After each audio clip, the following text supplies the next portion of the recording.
இனிமே கண்ணை மூடிட்டு கடலை எண்ணெய் வாங்கலாம். ஏன்னா மந்த்ரா கடலை எண்ணெய் இதயத்தின் தயாரிப்பு. வடசென்னை லோக்சபா தொகுதியில் திமுக சார்பில் சிட்டிங் எம்பி கலாநிதி வீராசாமி, அதிமுக சார்பில் மனோ, பாரதிய ஜனதா சார்பில் பால் கனகராஜ் போட்டியிடுகின்றனர். இன்று வேட்புமனு தாக்கல் செய்ய 3 வேட்பாளர்களும் ராயபுரம் மண்டல அலுவலகத்துக்கு சென்றனர். மூவரும் ஒரே சமயத்தில் சென்றனர். திமுக வேட்பாளருடன் அமைச்சர் சேகர்பாபு உள்ளிட்டோர் சென்றனர்.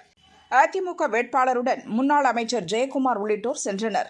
திமுகவினரும் அதிமுகவினரும் தேர்தல் அதிகாரியும் மாநகராட்சி துணை ஆணையருமான கட்டா ரவிதேஜா அறைக்குள் ஒரே நேரத்தில் புகுந்தனர். இதனால் அங்கு பரபரப்பு ஏற்பட்டது. யாரிடம் மனு வாங்குவது என்று தெரியாமல் தேர்தல் அதிகாரி கட்டா ரவிதேஜா குழம்பி போய் நின்றார். அப்போது அதிமுக திமுகவினரிடையே கடும் வாக்குவாதம் ஏற்பட்டது. முதலில் நாங்கள் தான் வந்தோம் என ஜெயக்குமார் சொன்னார். இல்லை, நாங்கள் தான் வந்தோம் என சேகர்பாபு முரண்டு பிடித்தார்.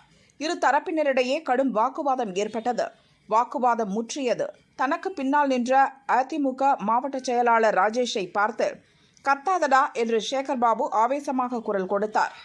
டா போட்டு பேசாதீங்கன்னு சொன்ன ராஜேஷ் திடீரென டென்ஷன் ஆகி அமைச்சரை பார்த்து நீ கத்தாதடா என்றார். இதனால் பெரும் பரபரப்பு ஏற்பட்டது.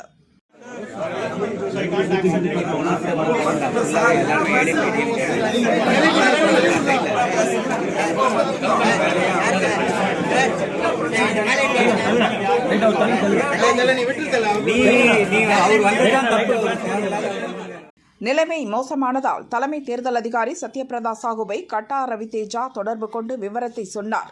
டோக்கன் நம்பர் படி வேட்புமனு வாங்கும்படி அவர் அறிவுறுத்தினார். அதன்படி அதிமுகவினரிடம் வேட்புமனுவை வாங்க அதிகாரி கட்டா ரவிதேஜா முடிவு செய்தபோது திமுகவினர் அவருடன் வாக்குவாதம் செய்தனர். குறுக்கே வந்த பாரதிய ஜனதாவினர் எங்களுக்கு லேட் ஆகிறது, முதலில் எங்கள் மனுவை வாங்குங்கள் என்றனர்.